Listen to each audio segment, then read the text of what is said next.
नमस्कार दोस्तों, मेरे चैनल नमस्ते जी पर आपका बहुत-बहुत स्वागत है। आज मैं आपको सुनाने जा रही हूँ एक कहानी। चलिए शुरू करते हैं। जमुना जी की नींद अभी-अभी लगी ही थी कि बहू ममता उनके कमरे में आ गई और उन्हें झकझोरते हुए बोली, "लो अम्मा जी, बात कर लो।"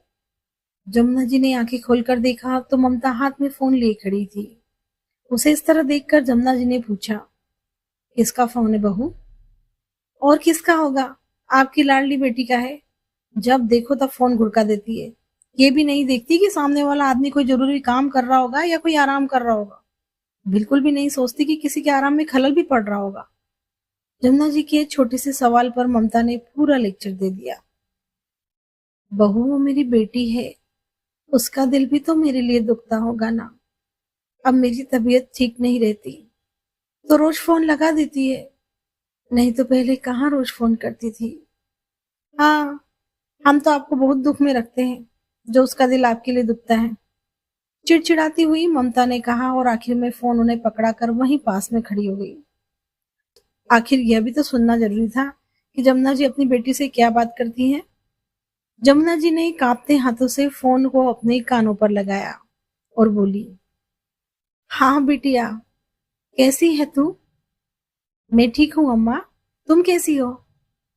"बस बिटिया, अपनी जिंदगी के दिन गिन रही हूँ। अब तो शरीर भी साथ नहीं देता। बस भगवान उठा ले अब तो।"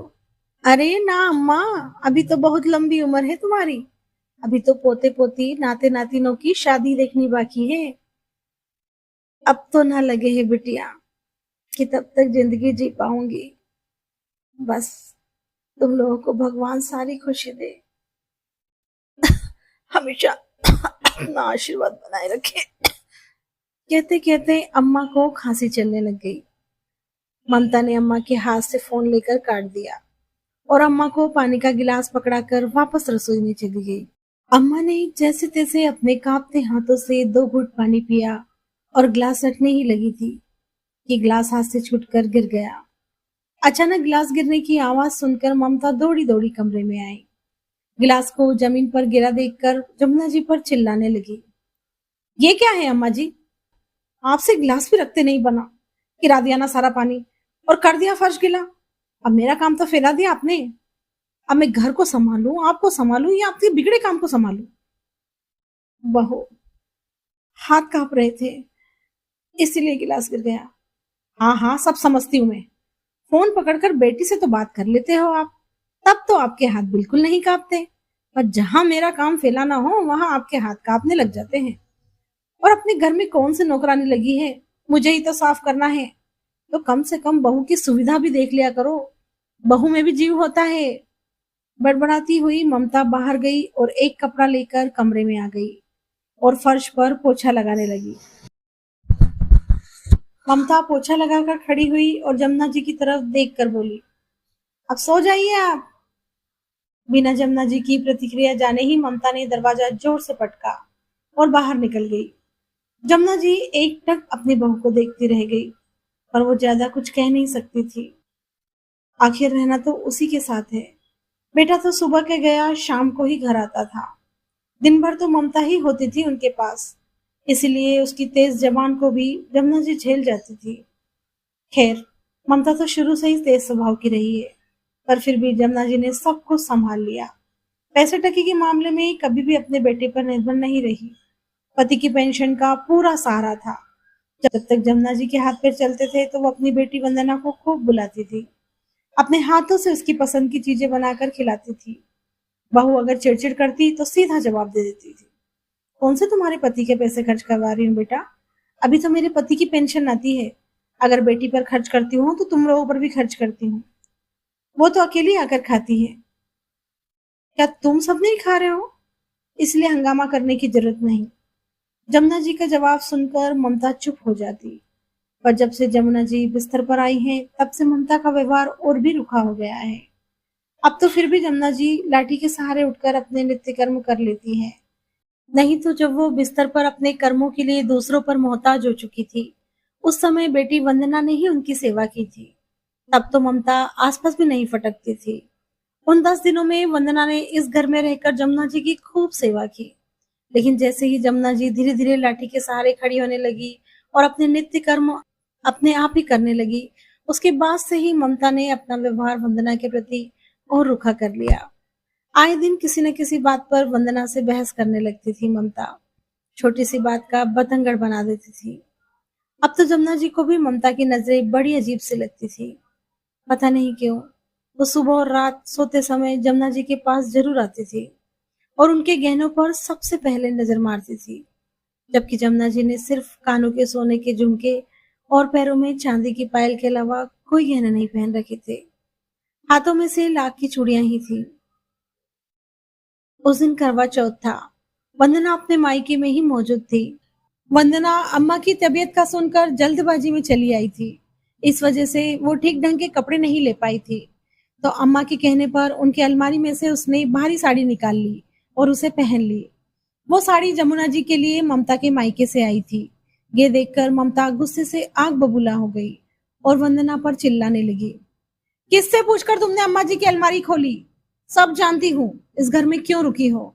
अरे अम्मा की सेवा तो बहाना है। सब कुछ हड़प कर ले जाना चाहती हो अपने साथ में, और पता नहीं क्या क्या निकाला होगा इस अलमारी से। उसकी बात सुनकर वंदना की आंखों में आंसू आ गए और वो बोली, भाभी, अम्मा ने कहा था इसीलिए पहन ली मैंने।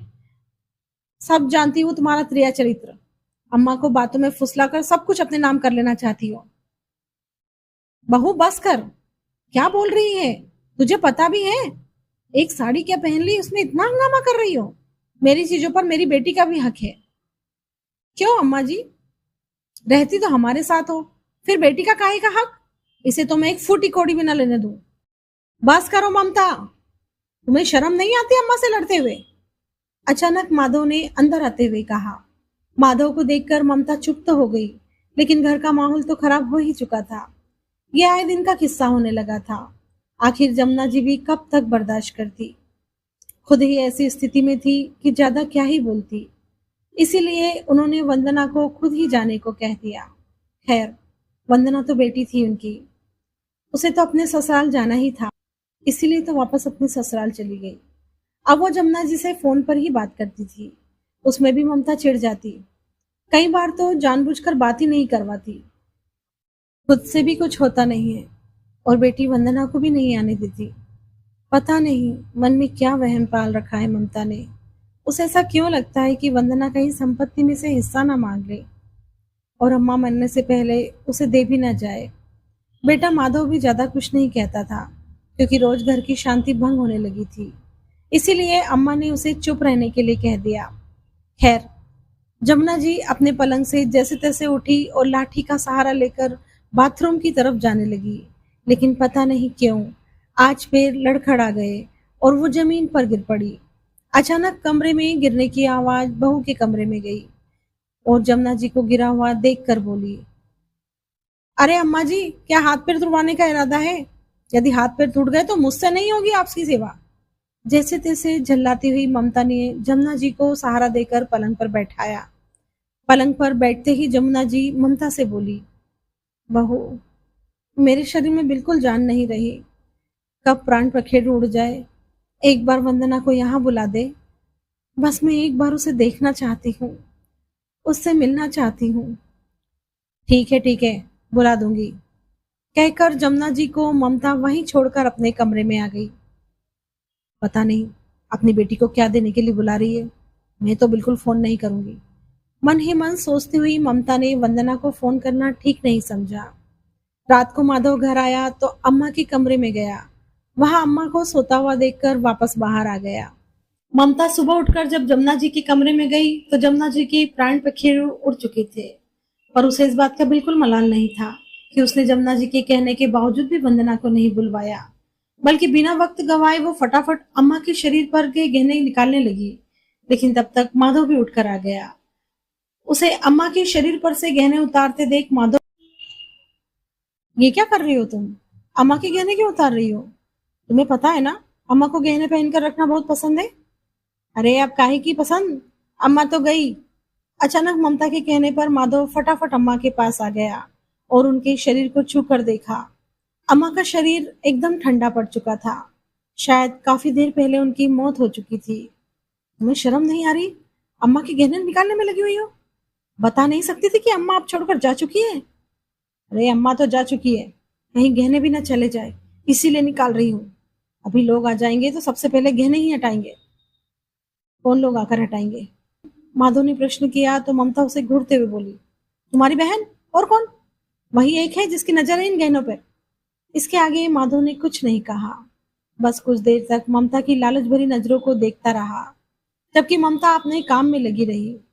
थोड़ी देर बाद उसने वंदना और बाकी रिश्तेदारों को फोन कर अम्मा के संसार से कुछ कर जाने की खबर दी। जब क्रियाक्रम हो गया तो वंदना वापस अपने पति के साथ जाने लगी। तब माधव वंदना से बोला, वंदना, तू तो इस घर की बेटी है, तुझे तो कम से कम 15 दिन यहाँ रुकना ही चाहिए।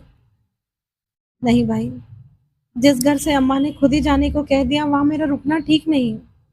फिर तुम तो सब कुछ जानते ही हो, अपने स्वाभिमान की रक्षा तो मुझे खुद ही करनी है। अब तो अम्मा भी नहीं रही, अब तो मेरा मायका भी खत्म। कहते कहते वंदना की आंखों में आंसू आ गए। माधव ने देखा कि ममता अपने रिश्तेदारों से घिरी बैठी है, पर एक बार भी उसने वंदना को सांत्वना नहीं दी। सच, आज वाकई उसकी बहन का मायका खत्म हो रहा था। फिर भी माधव ने वंदना को रोका नहीं। वंदना अपने पति के साथ बाहर आ गई। दोनों रवाना होने ही वाले थे कि इतने में माधव फिर से वंदना के पास आया और एक छोटी सी पोटली उसे देकर बोला, ये अम्मा ने तेरे लिए दिए थे, ये ले जा। ये अम्मा का आशीर्वाद है, उन्होंने खुद अपने हाथों से मुझे दिए थे कि वंदना को दे देना। और रही बात मकान के हिस्से की, तो नहीं भाई, मुझे कुछ नहीं चाहिए। मैं जानती हूँ कि आपकी स्थिति भी इतनी अच्छी नहीं है, आप तो ये अपने पास ही रखो। पर वंदना, ये तेरे गहने हैं, इस पर सिर्फ तेरा तेरा हक है। इससे पहले कि तेरी भाभी के साथ रहकर मेरी भी नीयत खराब हो जाए, तू इन्हें ले जा।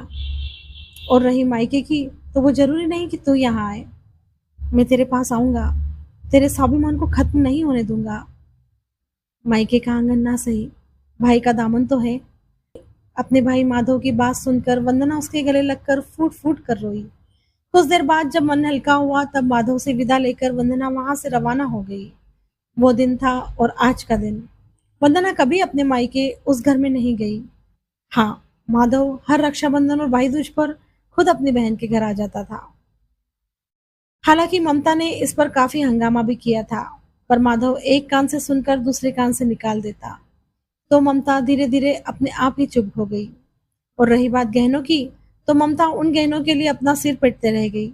जब माधव ने उसे यह बताया कि अम्मा ने मकान बेटे के नाम तो गहने बेटी के नाम किए हैं, और गहने उसने खुद वंदना को दे दिए हैं। धन्यवाद दोस्तों, फिर मिलते हैं एक नई कहानी के साथ। अगर आपको मेरी कहानी पसंद आई हो तो लाइक, शेयर और मेरे चैनल नमस्ते जी को सब्सक्राइब जरूर करें और साथ ही बेल आइकन जरूर दबाएं ताकि मेरी कहानियाँ आप तक पहुँचती रहें। धन्यवाद।